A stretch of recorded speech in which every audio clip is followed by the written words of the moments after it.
In the middle of filming, but I feel so defeated. I just tried a new makeup product. I'm gonna review it. As a girl who genuinely loves makeup, like I do this job because I love makeup. I have such a passion for it. I get so upset and disappointed when products miss the mark. And especially in 2026 when the issue comes to shade range, it just like makes my heart feel sad. Especially celebrity makeup artist brands. If anybody should have the capabilities and the knowledge to know that you need a shade range that is accessible to all skin tones, it would be a makeup artist, because makeup artists have to do makeup on different skin tones. I'm in a place of privilege. There's a very few times I walk into a store and cannot find a shade that fits me. I just get so upset for literally anybody who has a darker skin tone than me or a super pale skin tone, because these makeup brands are just steadily out here introducing product after product after product that misses the shade range mark every time. It's distasteful, it's disgraceful, it's annoying. It sucks when there's a good idea behind a product but a terrible execution of the shade range. Like, why? What is the reason? It's not because they don't have the money to, it's not because they don't have the brand awareness to know that people want that or expect that, simply just because they're not doing it. And like, I cannot come to a place of understanding. My brain can compute, why are they not delivering us these results? This is why when I graduate college, one of my dream jobs is to work for a makeup brand when it comes to product development and product ideas, because I know for a fact, being in this space, I would never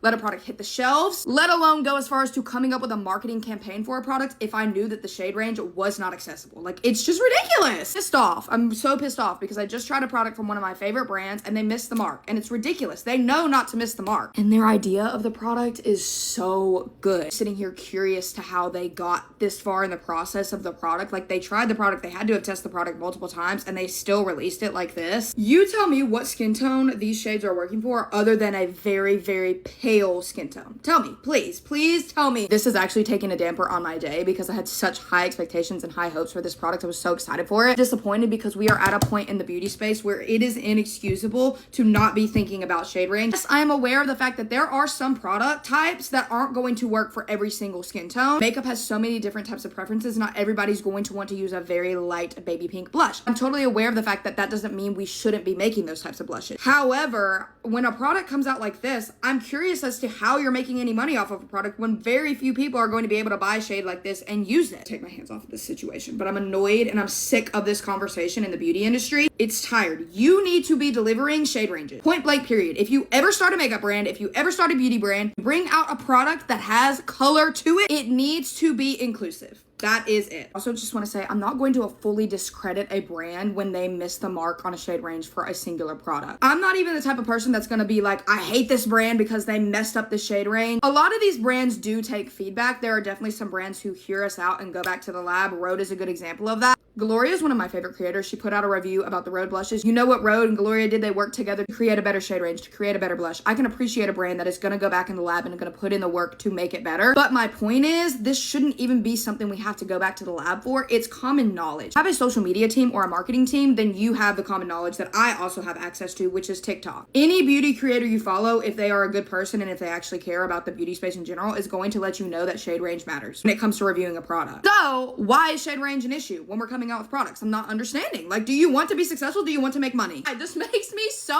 mad. Like, it's so stupid. Blood is warm. Okay, so I need to chill, but it's ridiculous. I'm not trying to send hate to any type of brand. This is a general statement because I've had this issue with multiple products and I talk about it on my channel. It shouldn't be happening. It shouldn't be a problem. It shouldn't be something that we're having to send back to the lab. Like I said, I can appreciate a brand that does. However, we should all be making an effort to come out with products right the first time. And if there's going to be any issue with a product launch, it should be formula, not shade range. That's it.